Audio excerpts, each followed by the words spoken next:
аябай ызычуу, элди коркутуу менен ушунча үйдө камакта кармап отурган тажылуу вирус боюнча жарыяланган өзгөчө абал мөөнөтү бүттү, өзгөчө кырдаал сакталып турат. Бул нерсе, ушул нерсе биздин мамлекеттин абалы кандай, экономикасы кандай, финансысы кандай, азык-түлүк коопсуздугу кандай деген бир маселелердин бардыгы мындай жалаң аштатып алып чыкты да, аябай чоң нерселер. Нукура жүзүн көрсөттү. Нукура жүзүн, чыныгы акыбалды көрсөттү да бизге. Андай ойлор пайда болуш үчүн мамлекеттүүлүктү түшүнгөн кишилерден куралышы керек. Өкмөт дагы, жогорку кеңеш дагы, өлкө башчысымын деген киши дагы мамлекетчил кишилер болуш керек. Мамлекетчил дегенде баягы көкүрөк кагып эле баягы мен элди сүйөм, жерди сүйөм эмес. Мамлекетчил инсан деген государственник. Мамлекетчил деген инсан мамлекетти башкарууга, мамлекеттик структураларда болууга өзүн өзү даярдап, биринчиден табияттан ары жагынан тугулган, экинчиден өзүн өзү окуп, ошого даярдаган инсандар. Государственник деп коет. Бул мамлекетчил ишмер инсандар, алар туаса болот. Мына ошондой инсандардын дээрлик бүгүнкү күндө жоктугу. Сиз абдан туура маселени көтөрдүңүз. Бул тажылуу вирус деген илдет көп нерсени жалаңачтап ачып койду. Жаап жашырып келген нерселердин баарын жалаңачтап ачып койду. Мен башта айтчу элем, бирөөлөр келип эле желкесинен таптап койсо, бул менин досум деп кыйкырып жүргөн саясий биздин мамлекеттик жетекчилер болбодубу? Досум деп. Дос болбойт саясатта. Алар желкеңе таптап койсо эле сени жакшы көрүп кеткенден эмес, демек сенден бир нерсе керек ага.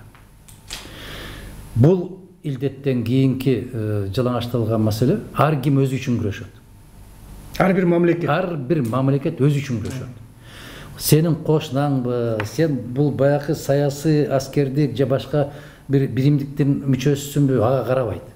Ар ким, ар бир мамлекет өзү үчүн күрөшөт. Демек, мына ушул учурда, мындай жагдайда биз ойлоно турган нерсе турат азыр. Биз өзүбүздүн элибизди чындап кантип багып кете алабыз? Кантип айлык акысын үзгүлтүккө учуратпай беребиз? Кантип азык-түлүк менен камсыз кылабыз деген маселе. Мен жанакы айткан мамлекетчил инсандар болсо, алар сөз таап чыгып кетет. Мына кезинде Жусуп Абдрахманов сыяктуу, Абдыкадыр Орозбековдор не деген будуңчаңдардын арасында кыргыз мамлекеттүүлүгүн сактап калып, сууруп чыгып кетишти. Болбосо бир эле учурда Түркистанга башыйып, бир эле учурда Ташкентке, бир эле учурда Москвага башыйып калган мамлекетти өз алдынча кылып чыгарып кетти. Эмне үчүн? Алар туаса мамлекетчил инсандар. Биздин парламентте дагы өкмөттө дагы ушул нерсени гана мен да байкадым да, сиз кандай байкадыңыз? Бизде бажы төлөмдөрүн көтөрөлү же түшүрөлү будайга деген гана сөздү мен байкадым да. Бул утурумдук гана бир маселе. Келечекте кандай болобуз дегенде, мына өзүңүз айткандай, мына ар ким өзүнүн кызыкчылыгын ойлоп, мына Казакстан чегарасын жаап, будай сатууга чектөө киргизди. Эгерде Россия киргизген болсо, мына быйыл кургакчылык деп орустун ушу адистери мамлекеттик ишмерлерин айтып жатат. Түшүм болбой калса кандай болот? Ушунда мен жаздын башында ушул маселени көтөрдүм эле. Азык-түлүк коопсуздугу.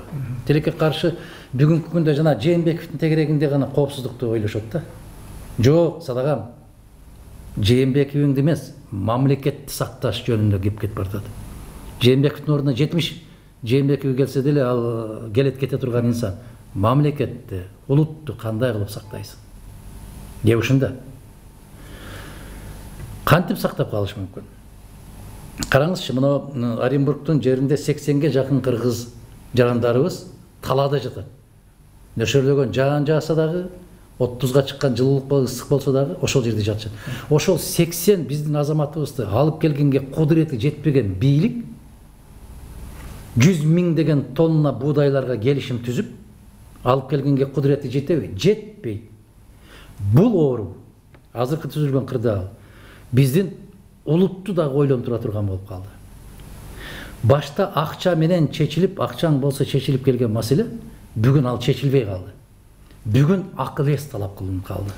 Аң сезим талап кылынып калды. Бүгүн тажрыйба талап кылынып калды. Караңыз, Европанын гүлдөп аткан өлкөлөрү, акчалары аябай көп, экономикасы мыкты болгондо, бир кичинекей көзгө көрүнбөгөн вирустан, чалкасынан кетип жатып калышты. Эч ким эч нерсе жардам бере албай калып атат. Демек, акча баарын чечет деген маселени биздин улут ойлонуп коюш керек дагы. Улуттун уюткуларын издеш керек. Бүгүн маселени акыл менен гана чечет. Сиз айтып аткан маселе. Биздин кошуна мамлекеттерибиз жазгы талаа жумуштары башталганда, күздө орун терим жыйындары башталганда дайым күйүүчү майга чектөөлөрдү киргизип коюп, кыргыздарды чөгөлөтүп келет. Эмне бир эле жыл ушундай болот. Жылда ушундай болот. Акылыбызга келбей койдук да биз. Түк акылына келбейт. Казакстан ошондой маселе чечим кабыл алды. Россия 80 миллион тоннага жакын буудайды сыртка чыгарбай кармап туруу маселесин коюп атат. Себеп 2 жыл эгер кургакчылык болгон болсо, биз кыйналбай чыгып кетишибиз керек. Ушул учурда мен көп жыл айттым, ачкачылык бир тууган эжең эмес. Бир тууганга жардам бербей калган учур келет, Кудай сактасын. Ушундай учур болуп атканда, биздикилер тескерисинче кол тийбес болуп турган корубузду ачып, шайлоонун алдында жакшы көрүнүшүп, буудайларды ундарды таратып башташты. Анын ордун кантип толтурасың?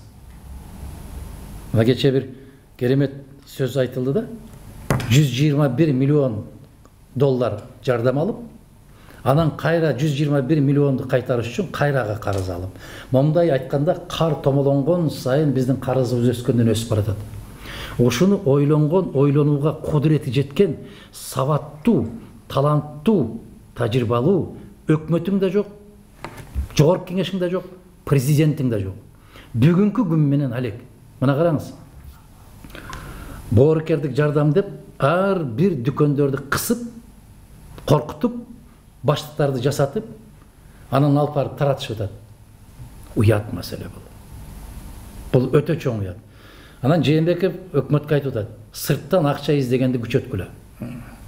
Эмнени элестетип караңыз. Жана лөөлөр бар да. Ата апасы бер жактан отуруп алып, кичинекей кыздарын, балдарын жиберип коет. Тетигинен сурап кел, мунан сурап кел, тигинен сурап кел. Мага ошол гана окуяны элестетет да. Анан барып сура, мындан барып сура. Колуңду сен ойлоп бир программаны ойлоп таап эмес, сен мындан сурап кел, тигинен сурап кел, анан качан коебуз ушундай? Колубузду жайып алып, аалам боюнча кыдырып жүрүп, тилемчилик кылганыбызды качан коебуз? Биз дагы бир жолу баса белгилеп айтам. Кыргыз элинин ойлонуп, мына илдеттен кийин силкинип, бардык нерседен тыйылып, муну бир жараткандын жазасы катарында кабыл алыш керек. Же сыноо катары кабыл алышыбыз керек. Себеп бул сыноо. Биз канчалык даражада адамгерчиликтүүбүз, канчалык даражада биз мамлекеттүүлүгүбүздү кармап калууга кудуретибиз жетет, канчалык даражада акыл эсибиз бар, канчалык даражада напсибизди тыя алабыз, канчалык даражада акылыбызды иштетебиз. Мындай предметтүү неме келгенде, мисалы үчүн биз 500-600 миң тонна буудай жыйнайт экенбиз. Канча аянтка эгебиз, аны канчага көбөйтөбүз, эмки жылга ушул маселени чечиш үчүн деген маселе болуш керек да. Дыйкандарды жөн эле биз айттык деп премьер айтат, анысы айттык деп анысы айтат. Бул жерде бир так бир механизмдер керек да. Дыйкандар мисалы үчүн жыл сайын эгип алар ошол буудайын сата албай кеде андан арзанга түшүп кеткен учурларда мамлекеттик сатып алуу ошол жанагы нерселерди уюштуруп, алардын түшүмү кийинки түшүмү күйүп кетпейт дегендей бир нерселер ойлонуш керек да бул жерде. Адам мырза, дагы эле ошол маселеге кайрылып атабыз. Ал үчүн мамлекеттүүлүктү түшүнгөн инсандар керек деп атам. Бизде 1 миллион 200 миң тонна буудай керек. Биздин жылдык керектүүбүз. Тескерисинче өзүбүздүн өндүрүшчүлөрдү бууп жок кылышты да тегирменчилер. Бир 3 тегирменчи бар жогорку кеңеште. Сырттан келген буудайга, унга баягы бажы төлөмдөрүн алып салуу менен биздин ички дыйкандарыбыздын ошолорго атааңдаштыгына каттуу сокку урушту. Буудай өндүрүүчүлөрдү тап катарында жоюп салышты деп бир жарым жыл башта айттым мен. Өзбекстан менен чегара ачылганда калпагыңды көккө ыргытпай тур кыргыз. Мындан сен пайда таппайсың дедим. Кезинде мына сиздин коллегаларыңыз айтып чыгышты. Мадумаровга чек ара ачылса да жакпайт. Чек арадан эмне пайда табасың сен, айтчы Айланайын. Биздин күнөс кана өстүрүп аткан помидор, бадыраң өстүрүп аткандардын баары тапкатары жок болду. Себеп ага туруштук берип, баягы атааңдаштык түзө албайт. Себеп Өзбекстандан келип аткан жашылча жемиштердин баары арзан. Бизден 30% арзан. Күнөс кана газ өзүнүкү. Газ өзүнүкү, жер семирткичтер өзүнүкү, бардык шарттары бар. А бизде баягы бир канча бир 40 сотик жерге күнөс кана кылган болсо, канча тонна көмүр жагат. Анын бардык баягы себестоимостун эсептеп келгенде, биздин 1 килограмм помидорубузду өстүрүү үчүн, өндүрүү үчүн 90 сом керек болуп атса, Өзбекстандыкына 20 сом керек.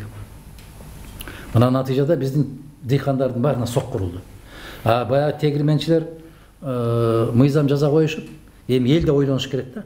Эми ошол канын соруп, элдин бүтүндөй канын соргон азаматтар келип 10 килограммдан ун таратып койсо, кайра эле дарбы ошолордун аркасынан чуркап жүргөн баягы эле биздин элибиз да. Мен айтам, акылды иштете турган мезгил келди. Эгер акылыбыз менен тең ата болуп тайлаша турган болбосок, акчабыз менен тең тайлаша албайбыз, экономикабыз менен. Бирөө берген кичине ушу садага менен эч качан жашоо болбойт. Садака жукпайт дагы. Жукпайт. Бул маселени, элдин тагдырын чече турган маселени мамлекеттик деңгээлде ойлонулуп чечилмейинче, анын күнүмдүк бир берген нерсе ал эч качан. Ким ойлонот? Негизи эл ошо жана шайлоо жөнүндө айтканыңызда эл ошону ойлонуш керек. Келди. Ал качан ойлонот? Качан? Улакчынын аркасынан кетет. Концерт койгондун аркасынан кетет. Күрөш уюштургандардын аркасынан, топ уюштургандардын аркасынан кетет. Акча бергендердин аркасынан, ун, май, чай бергендердин аркасынан кетет. Ушинтип жүрүп мамлекетти кемирип жок кылып атабыз го. Бул нерсе мына өзгөчө азыр көрүндү. Мына төлөй албайбыз деп отурат. Жалдырап ар бир тыйын сурап отурат. Буудай жетишпейт, Казакстанга, Россияга жалдырап отурабыз.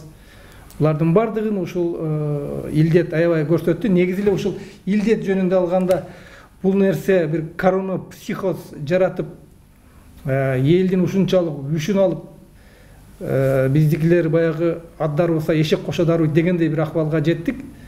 Бирок башка бир акыл эске салып, мунун каерде чыккан болсо, ошол жердегиге чара көрөлү деп мына Беларусты алсак, Швецияны алсак, кошуна Тажикстанды алсак, эч кандай бир экономикалык ишмердүүлүктү токтоткон жок бул жерлерде. Норвегияны караңыз, Данияны караңыз, Скандинавия өлкөлөрүн. Аларда бир аз карантин киргизишти. Киргизишти, бирок кандай карантин киргизишти? Не дээрлик баягы чоң иштеп аткан экономикага таасир берүүчү ишканаларды алар жапкан жок. Бүт баарын кууп үйгө киргизип берген жок. Иштеп атышты. Мына Швецияны өзүңүз айтып атасыз. Беларус таптакыр эч нерсени жапкан жок. Караңыз эми.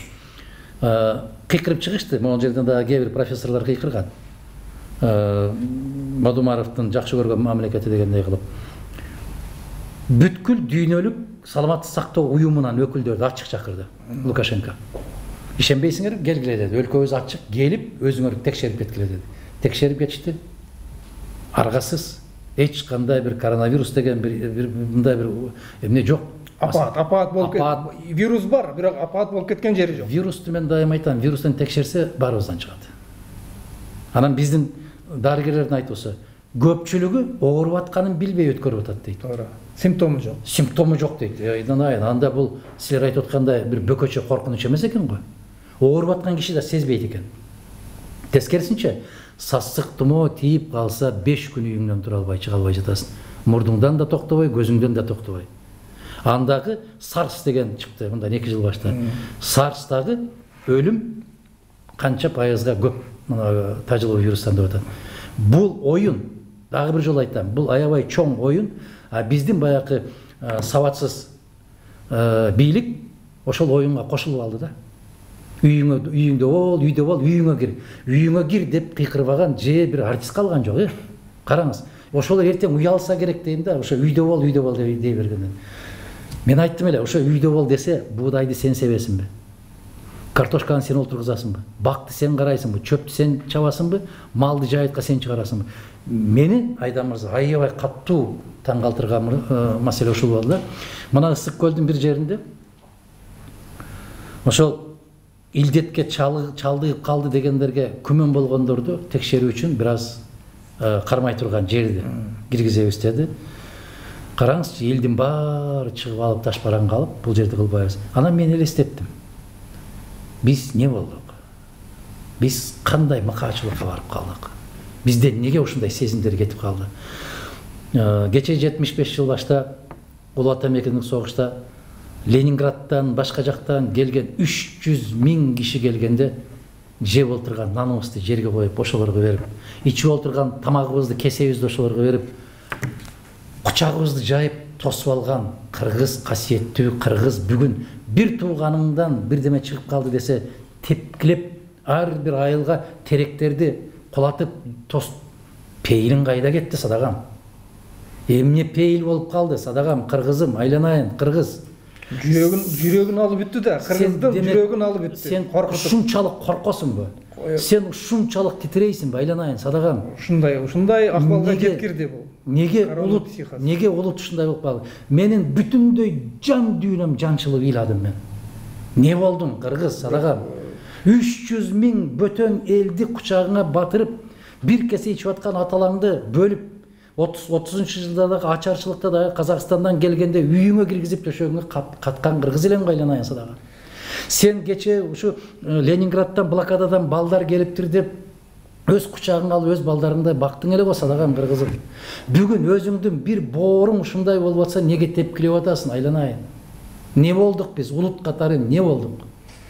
Кандай жагдайга жетти? Бул жерде Дахан мырза, мына элди ушундай коркутуп атып, ушундай акыбалга жеткирди. Бул нерсе бизде эле эмес, мына Украинада дагы болду.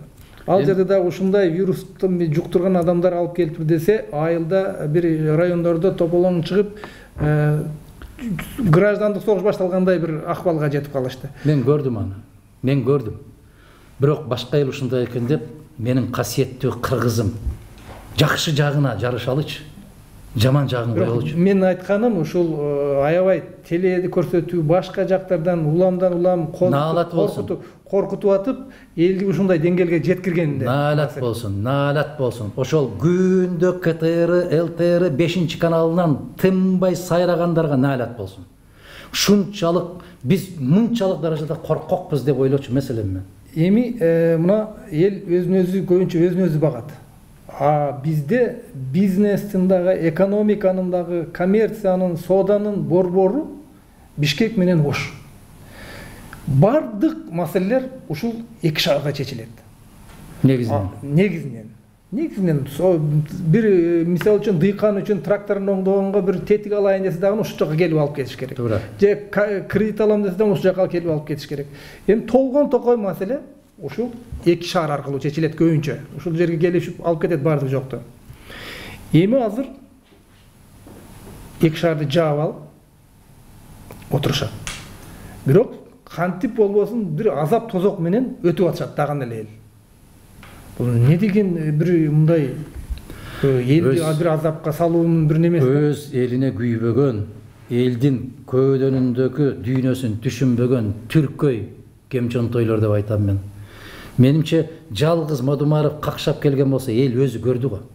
Мына сабатсыз бийлигиңдин эч нерсеге кудурети жетпегенин, эч нерсеге алы жетпегенин, көзү жетпегенин, эч ким менен сүйлөшө албаганын айтып атпаймынбы? 80 жаран талаада калып ыйлап атат. Аялдар бизди алып кеткиле деп какшап атат. Ошол 80 жаранды бир 2 автобус жиберип алып келе албаган өкмөттөн эмнени үмүт кыласың? Бул бийликтен эмнеге үмүт кыласың, кыргызым, Садагам, айланайын? Эмнени үмүт кыласың? Эмне кандай жакшылык күтөсүң мындан? Мен айтып атам, жып жылаңач кылып көрсөтүп койду. Бул өкмөттүн, бул бийликтин колунан балекет келбестигин көрсөтүп койду. Анан баягы ыйлагандын көзү жаман, айткандын ооз жаман болуп эле мен какшап эле келатам. Интеллигент деген сөрөйлөрүң дагы бирөөсү үн кошуп койбой атпайбы? Аксакалбыз деген аксакалдарың дагы бир үн кошо албай атпайбы? Ошол жердеги жаткан бир бооруң го, Садагам. Айтпайсыңбы? Абылгазиев колуңдан эч нерсе келбеди. Кет, Жээнбеков эч нерсе келбеди колуңдан. Токтот, Садагам, кет, айланайын, кыйналба. Аларга караганда мына кээ бир маданият чөйрөсүнүн ишмерлери айтып атат. Маданият чөйрөсүнүн ишмерлери кээдер айтып атат. Айланайын, кече Тынардын кайрылуусу, Тынардын бир нерсе деле айтабыз го, куудулдар деп күлөбүз. Тынардын кайрылуусу накта кыргыздын аксакалымын деп отурган аксакалдардын айтуусу сөзү ушул болуш керек эле. Эл акындарыңдын, эл жазуучуларыңдын, академиктериңдин айтаар сөзү ушул болуш керек эле. Демек ошол бир тынар айткан сөздү айта албаган интеллигенция кыргызга кереги барбы бүгүнкү күндө? Аксакалбыз деп төрдө отургандардын кажети барбы бизге? Ошол 80 бооруң ошол жерде ыйлап жаткан болсо, сен жылуу төшөктө кантип жатасың деген маселени коюш керек беле? Бизде Орусиядагы элчиликтин бүтүн баарын эмне кылып жүргөндөрүн билеби? Көргөн киши барбы? Анан кече чыгып атат, бир учак уюштуруп атат. Айдан Оренбург менен Казакстандын ортосунда турган экен. Ушунчалык кадыр баркың болсо, телефон чалып койсоң, 2 автобус менен алар деле жеткирип берет. Туура. Демек, сенин кадырың жок. Сени киши катары көрбөйт. Сени менен эсептешпейт. А ушунда эсептешпеген, эч бир нерсеге көзү жетпеген, башы жетпеген бир алсыз бечараларды көтөрүп алып келген биздин кыргыздын өзү эмеспи? Эми ушул алып келген бийлик мына көрүп атабыз, финансылык акыбалды кандай абалга алып келгенин, экономиканы кандай абалга алып келгенин. Жалдырап акча сурап отурат. Бирок өзүбүздүн колубузда канча жылдан бери алтыныбызды алып чыгып кетип жатат.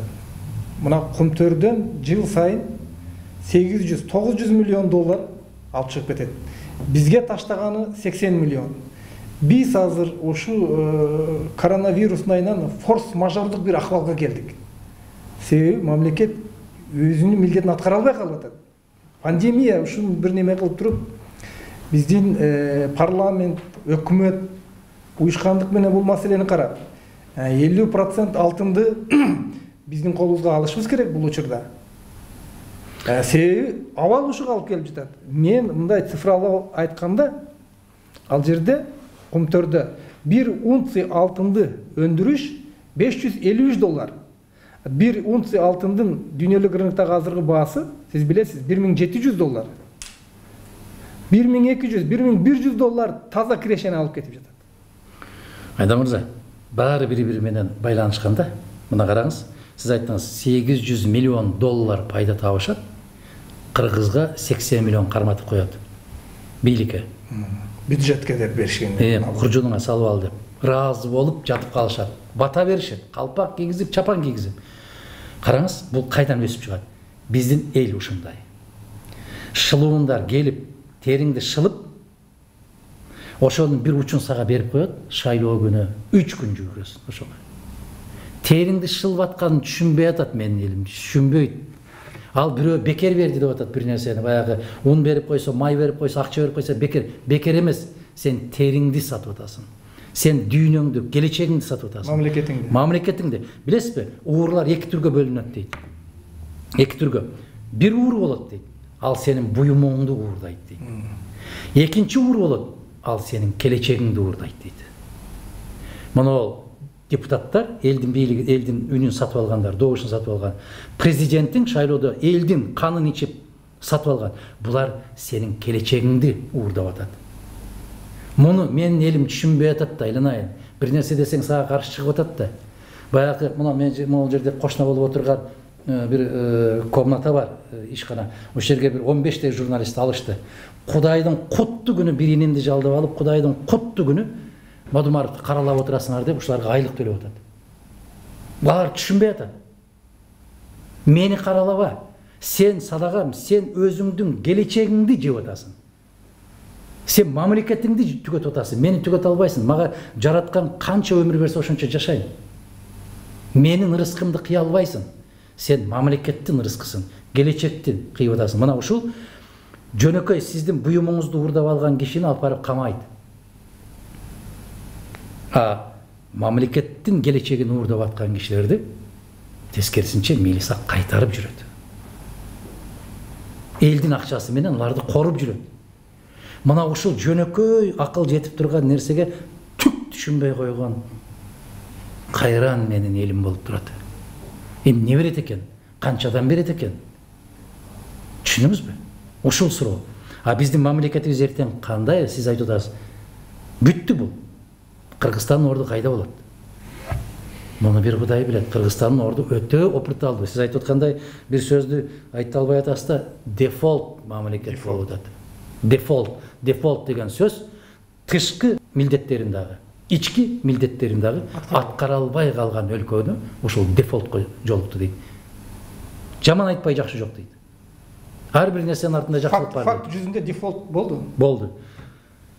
Ар бир нерсенин артында жакшылык бар дейт. Мүмкүн ушул сиз айтып аткан идеяны эгерде түшүнгөн кишилер болсо, ушундай дүйнө жүзү боюнча форс-мажордук кырдаал түзүлдү деп кумтөрдү кайра кыргыз менчигине алыш керек. Кайра менчик алыш керек. Жок дегенде 50% алтын. Шылуундар жедиңер, иштиңер жетишет. Мындан аркыбыз же биз адам катары калабыз, же өлөбүз. Башка жол жок. Акыбал ушундай келди. 2 жыл башта өлкөнү сактап калуу деген сөздү кыйкырсам, кимден сактап калат экен? Эмне болуп атыптыр деген бүгүнкү акылмандардын үнүн укпайм да. Кыргызстанды сактап калуу жөнүндө деп 2 жыл башта уюм түзүшүбүз керек деп айттым эле. Бүгүн дагы ушундай кырдаал. Бүгүн Абылгазиевдин колунан балекет келбеген өкмөттү бул Жээнбеков үчүн эле керек. Өлкө үчүн кереги жок өкмөт. Тез, ыкчам түрдө кетирип, акылы бар, мүмкүнчүлүгү бар, тажрыйбасы бар, мыкты эр азамат жигиттерди, кыздарды алып келип туруп, өлкөнү коргоп сактап калуу керек болсо, өзгөчө укуктары менен эл ишенимине ээ болгон өкмөттү кураш керек. Жээнбеков мени сактап калгыла деп кыйкырбаш керек. Улутту сактап калыш керек бүгүн. Мамлекет өлкөнү сактап калыш керек бүгүн. Бүгүн өлкөнү сактап калуу. Бул ыйламсырап отурган өкмөттүн колунан түк келбейт эч нерсе. Дагы жаман көрүнөрмүн. Бирок мен кайра какшап айтам. Кезинде айтканда укпаган элбиз өзү негизи. Артынан гана айтабыз. Баягы айтып атпайбы, кишини киши катарында билиш үчүн ал өлүш керек дегендей. Эми андан Кудай сактасын. Эми өлкөнү өлтүрүп алгандан кийин кошок айтканың жерге кирсин садагам. Бүгүн сакташ керек. Бүгүн бизден күчтүү өлкөлөр дагы Кудайдын куттуу күнү президенттери чыгып кайрылып атат. Алар миллиардтаган акчаларды бөлүп, мисалы Россия транспорт бөлүгүнө 30 миллиард рубль берди. Учпай калган самолеттор, жүрбөй калган поезддар үчүн. Кыргыз сен эмне бересиң садагам? Эмнени бересиң? Жок дегенде биздин кемпир чалдарыбызга, бабышкаларыбызга берүүчү пенсияң жок. Өмүркай балдарыңа берүүчү жөлөк пулуң жок. Ошону төлөй албай калуу коркунуч болуп атат. Чоң коркунуч. Мына дарыгерлерге биз кошумча акча төлөп беребиз деп убада беришкен эле, азыр дарыгерлерим нааразы болуп атат. Бир тыйын кошумча акча төлөп бере албайт. Милиционерлер өз эрки менен баш тартты деп жарыя кылып атат. Барекелде. Кайсы ким акчада билем жөн эле. Бул деген кара сарантайлык. Бул деген жүзү жоктук. Бул баягы мен айтып аткан тоок уурдап алган кишилерге караганда ак үйдө ак көйнөк кийип отурган уурлар коркунучтуураак. Мен буларды кыргыздын нукра башына түшкөн мүшкүл, башына түшкөн азап, шор бүгүнкү ошо биздин келечегибизди, мамлекеттин келечегин уурдап аткан уурларды айтам. Бул бийлик.